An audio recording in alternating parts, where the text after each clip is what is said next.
모세가 여호와께 돌아와서 아뢰되 주여 어찌하여 이 백성이 학대를 당하게 하셨나이까? 어찌하여 나를 보내셨나이까? 내가 바로에게 들어가서 주의 이름으로 말한 후로부터 그가 이 백성을 더 학대하며 주께서도 주의 백성을 구원하지 아니하시나이다. 여호와께서 모세에게 이르시되 이제 내가 바로에게 하는 일을 내가 보리라. 강한 손으로 말미암아 바로가 그들을 보내리라. 강한 손으로 말미암아 바로가 그들을 그의 땅에서 쫓아내리라. 아멘. 샬롬. 오늘도 하나님의 말씀으로 하루 시작하신 여러분들에게 하나님의 은혜와 평강이 충만하게 넘치시기를 간절히 축복합니다.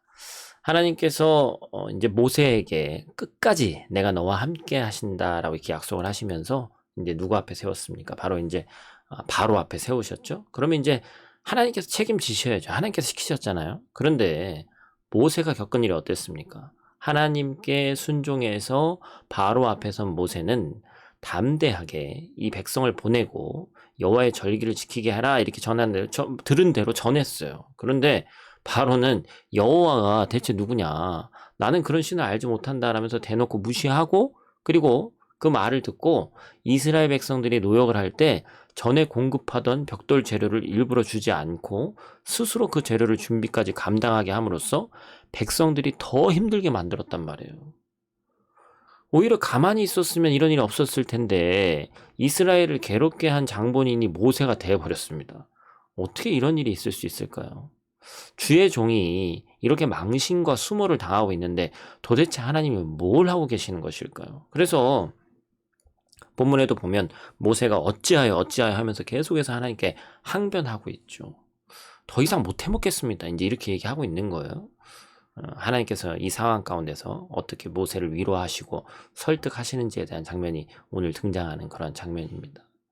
모세가 하나님이 이스라엘 백성들이 이 애굽인들에게 학대당함을 불쌍히 여기셔서 그들을 구원하고자 자기를 보낸 것이라고 믿어서 왔어요. 그런데 자신이 바로 앞에 나가서 말을 함으로써 이스라엘 사람들이 더 이렇게 힘들어지는 걸 보고 있는 것이죠. 어떻게 하나님이 시키신 일인데 이런 일이 있을 수 있을까? 하나님은 왜 이런 일이 일어나는데도 가만히 계실까? 그런데 충격이 너무 커서인지 말을 가만히 살펴보면 이 모세가 좀 상황을 헷갈려하고 있는 것 같습니다. 이렇게 얘기했죠. 내가 바로에게 들어가서 주의 이름으로 말한 후부터 그가 이 백성을 더 학대하며, 바로가 이스라엘 백성들을 핍박하는 이유가 자기 때문이라는 거죠. 그리고 이어서 이렇게 합니다. 주께서도 주의 백성을 구원하시지 않으십니다. 지금 자기 때문에 이 사단이 났는데 그러면 하나님이라도 이 상황에 개입하셔서 백성을 구원하시고 자기 자신도 좀 빼줘야 되는데 그렇지 않아서 서운하다라는 거죠. 그런데 이것은 사실이 아니죠. 바로가 이렇게 악행을 부리는 것에는 모세가 이유가 되지 않습니다. 그것은 단지 어떤 계기죠. 원인과 계기는 엄연히 다릅니다. 모세가 실수로 바로의 화를 돋아서 바로가 이스라엘 백성을 핍박하게 한 것이 아니라 바로가 너무 고집이 세고 완악하기 때문에 이스라엘을 학대하는 거예요. 모세는 이 상황의 책임을 자신에게 전가하며 괴로워할 필요가 없습니다. 바로가 비겁하게 모세 탓을 하면서 백성과 모세를 이간질하는 것이죠. 자기들을 핍박하는 자는 모세가 아니라 바로예요. 그럼 이스라엘 사람들도 정확히 알아야 되는 것이죠. 모세나 이스라엘 백성들이나 내가 좀 더 바로의 마음에 맞게 이야기를 했더라면, 우리가 좀 더 바로 말을 잘 들었더라면 그가 이렇게 화를 내지 않았을 텐데 하는 식으로 자책해서는 안 됩니다. 그것은 자기 자신을 비하하는 잘못된 감정이죠. 이제 하나님께서 모세에게 말씀하십니다. 어떻게 하라는 거예요? 하나님이 1절 말씀이죠. 강한 손으로 하실 일을 네가 보게 될 것이다. 자신에 대한 책망과 후회에 빠져있는 모세의 시선을 바깥으로 돌려서 강하고 전능한 여호와 하나님의 일을 보라는 겁니다. 사실 하나님이 처음부터 이런 상황이 있을 것을 모세에게 알려주셨죠. 사실은 출애굽기 3장 19절 20절 말씀에 보면은 뭐라고 얘기하고 있어요? 내가 강한 손으로 치기 전에는 바로가 너희가 가도록 허락지 않다가 나중에 여러 가지 이적을 본 후에야 너희들을 보내리라. 하나님이 이미 다 알고 계시잖아요. 이만큼 바로가 완악한 인간이라는 것을 말씀해 주셨죠. 모세의 말 한마디로 만약에 바로가 이스라엘 백성들을 내보내면 사람들이 이를 어떻게 보겠습니까? 모세가 영광 받는 거죠. 세계 최고의 협상가라고 얘기할 거예요. 그 상황에서는 하나님의 강한 손에 개입할 여지가 없습니다. 모세가 거듭 협상에 실패하고 바로가 계속 완악해질수록 하나님의 강한 손이 분명하게 드러나는 것이죠. 모세가 해야 할 일은 이렇게 고집세고 완악한 이 바로를 상대로 끝까지 포기하지 않고 하나님의 뜻을 전달하는 우직한 순종입니다. 자기 자신의 말빨로 설득으로 바로를 굴복시키는 게 아니란 말이에요.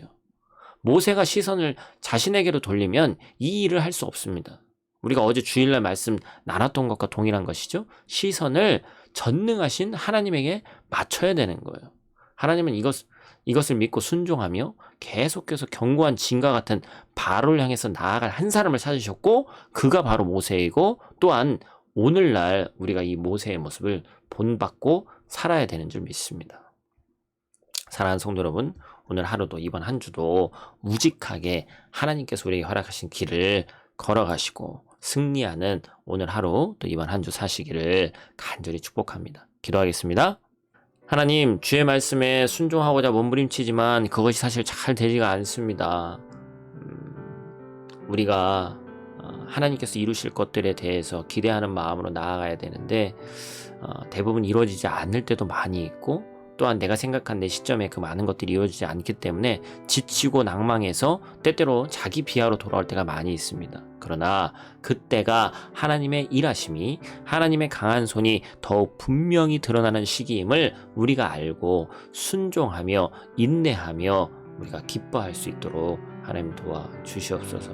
우리가 소망과 믿음으로 오늘 하루에 우리에게 주어진 일들을 이겨내고 하나님의 은혜를 간절히 간구할 때 하나님께서 차고 넘치도록 주의 성령을 충만케 하실 줄 믿사오니 그 성령 하나님 우리와 동행하여 주시옵소서. 오늘 하루도 눈동자와 같이 지킬 줄 믿사오며 예수님 귀하신 이름으로 기도드립니다. 아멘.